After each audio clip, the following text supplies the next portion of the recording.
சோலைவன காட்டுல அன்னைக்கு சாயங்காலம் எதிர்பார்க்காத விதமா பயங்கரமா காத்தோட மழை பெய்ய ஆரம்பிச்சது. அந்த மழையில மீனுவும் அவளோட பொண்ணு லக்கியும் பறக்க முடியாம ரொம்பவே திண்டாடினாங்க. ஆனா காத்தும் மழையும் ரொம்ப அதிகமா வந்ததால அவளால ஒரு கட்டத்துக்கு மேல பறக்க முடியல.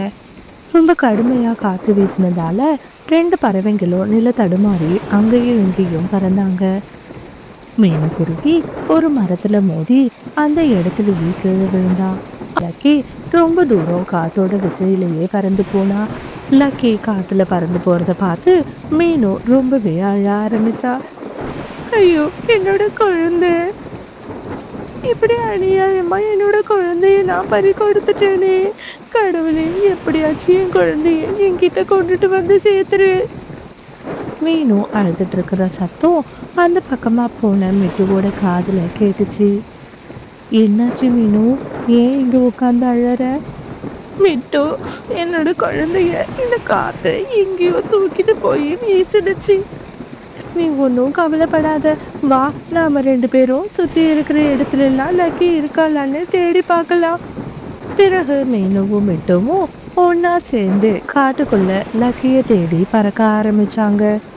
ரொம்ப கவலையோட மீனுவோட கணவன் ராணா வீட்டு வாசல்லையே அவங்களுக்காக காத்துட்டு இருந்தா. என்னாச்சு மீனு, நீ மட்டும் வந்திருக்க? ஆமா, நம்ம பொண்ணு எங்க காணோம்? தயவு செஞ்சு என்ன மன்னிச்சிடுங்க.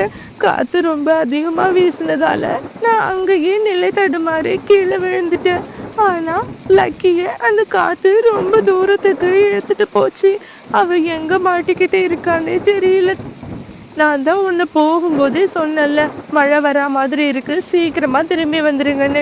இவ்வளோ நேரம் நீ காட்டுக்குள்ள என்ன செஞ்ச? இப்ப பாரு, லக்கி எங்க ஆபத்துல மாட்டிட்டு இருக்கானே தெரியல.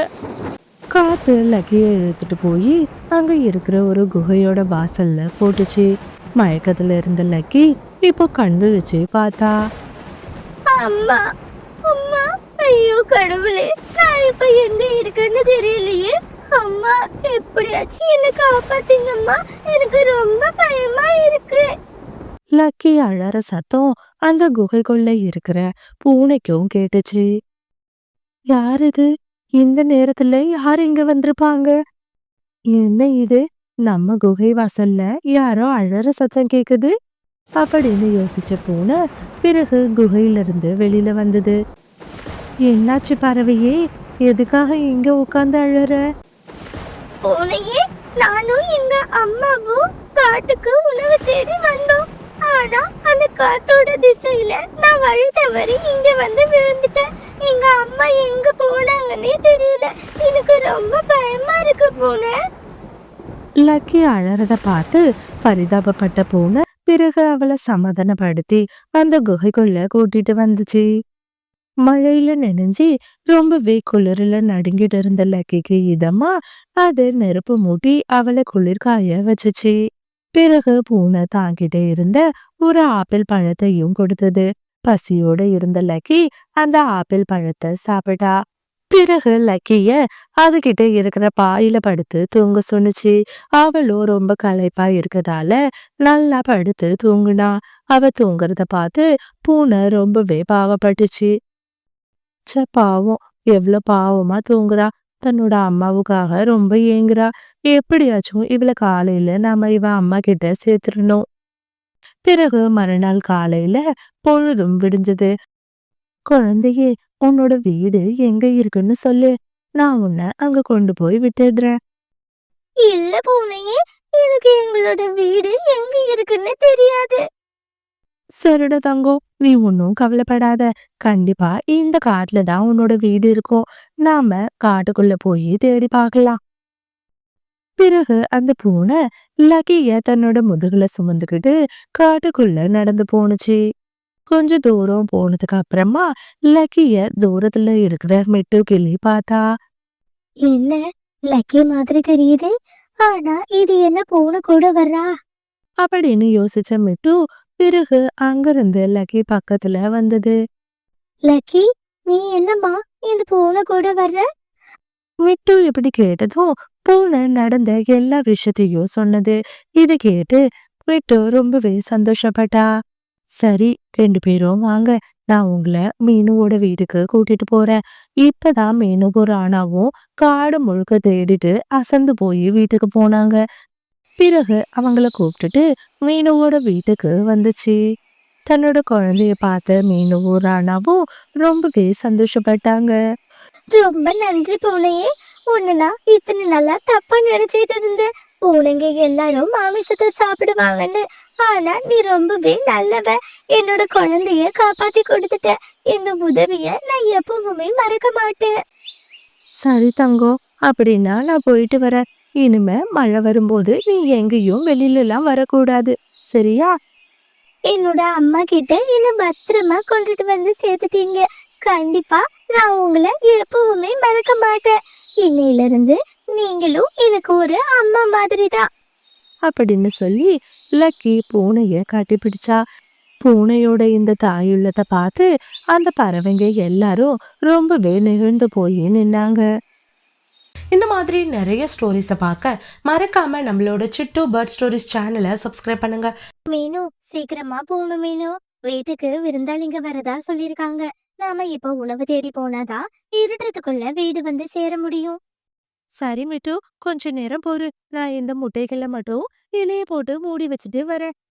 மற்ற பறவைங்க கிட்ட இருந்து தன்னோட முட்டைய பாதுகாக்கிறதுக்காக மீனுக்குருவி அவளோட முட்டை மேல இலைகளை போட்டு மூடுனா.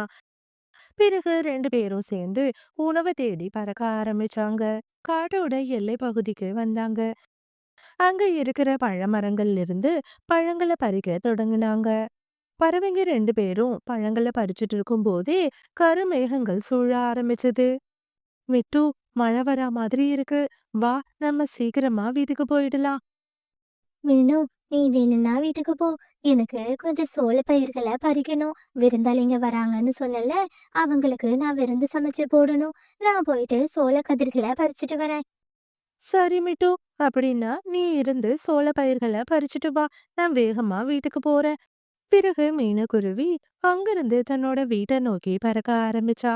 பாதி தூரம் வரும்போதே காட்டுல பயங்கரமா மழை பெய்ய ஆரம்பிச்சது. மழையோட அளவு ரொம்ப அதிகமா இருந்ததால மீனுக்குருவியால கொஞ்ச தூரத்துக்கு மேல பறக்க முடியல. உடனே அங்க இருக்கிற ஒரு மரத்தோட அடியில அவ உட்கார்ந்தா. ரொம்ப நேரம் ஆகியும் மழை விடுற மாதிரியே தெரியல. நேரம் ஆக ஆக மழையோட அளவு அதிகமாகிட்டே இருந்தது. இப்போ மழையோட சேர்ந்து பயங்கரமா காத்தும் வீச ஆரம்பிச்சிச்சு. மீனுவும் எத்தனையோ தடவை பறக்கிறதுக்கு முயற்சி செஞ்சும் அவளால அந்த காத்தை எதிர்த்து பறக்க முடியல. வேற வழியே இல்லாம அன்னைக்கு ராத்திரி முழுக்க மீனுக்குருவி அந்த மரத்துக்கு அடியிலேயே இருந்தா. பிறகு மறுநாள் காலையில பொழுதும் விடிஞ்சது. மழை விட்டதால மீனுக்குருவி ரொம்ப வேகமா அவளோட முட்டைகளை பார்க்கறதுக்கு அந்த கூட்டை நோக்கி பறந்து வந்தா. அவ எந்த விஷயம் நடந்துடக்கூடாதுன்னு சொல்லி கவலைப்பட்டாலோ அந்த அசம்பாவிதம் அங்க நடந்துச்சு. ஐயோ கடவுளே! என்னோட முட்டைகளை காணுமே! என் குழந்தைங்கள இப்படி அநியாயமா நான் இழந்துட்டேனே! அவ அழற சத்தத்தை கேட்டு மிட்டு கிளி அந்த இடத்துக்கு வந்துச்சு. மிட்டு, என்னோட முட்டைகளை காணோம். என்னோட முட்டைகள் எங்க போச்சுன்னே தெரியல. மீனு, தயவு செஞ்சு அழாம இரு. கண்டிப்பா உன்னோட முட்டைகள் பக்கத்துல எங்கேயாச்சும் தான் போய் விழுந்திருக்கும். வா, நம்ம பக்கத்துல இருக்கிற பறவைகள் எல்லாம் கேட்டு பார்க்கலாம். பிறகு மீனுவும் மிட்டுவும் சேர்ந்து அங்கிருந்து கபூதர் வீட்டுக்கு வந்தாங்க. கபூதர்னா, என்னோட முட்டைகளை காணோம். இங்க என்னோட முட்டைகளை பாத்தீங்களா? அச்சச்சோ! இல்லையே மீனு. உன்னோட முட்டைகள நான் பார்க்கல. ராத்திரி பயங்கரமா காட்டுல காத்தும் மழையும் அடிச்சுச்சு. அந்த காத்துல எங்க போய் விழுந்துச்சுன்னு தெரியலையே. மீனு, நீ அழாத. கண்டிப்பா உன்னோட முட்டைகள் பக்கத்துல எங்கேயாச்சும் தான் இருக்கும். வா, நாம போய் புல்புல் கிட்ட கேட்டு பார்க்கலாம். பிறகு 3 பேரும் சேர்ந்து புல்புலோட வீட்டுக்கு வந்தாங்க. புல்புல் கிட்டயும் மீனு தன்னோட முட்டைகளை பத்தி கேட்டா. ஆனா புல்புல்லும் அவளோட முட்டைகளை பார்க்கலன்னு சொல்லிடுச்சு. பிறகு என்ன செய்யறதுன்னு தெரியாம முட்டைய தேடி பறக்க ஆரம்பிச்சாங்க. உணவு தேடி ஓநாய் ஒண்ணு அந்த பக்கமா வந்தது. அதோட கண்ணுல மீனுவோட முட்டைகள் பட்டுச்சு. அந்த முட்டைகளை பார்த்ததும் ஓநாய்க்கு வாயில எச்சில் ஊற ஆரம்பிச்சது.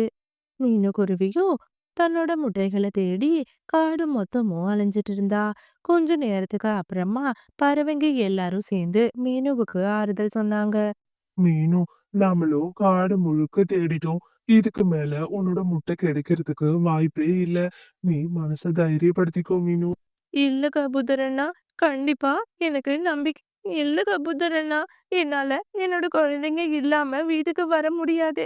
நான் யாருக்கும் எந்த கெடுதலுமே செய்யல. அப்படி இருக்கும்போது எப்படி எனக்கு மட்டும் கெட்டது நடக்கும்? நீங்க வேணும்னா போங்க.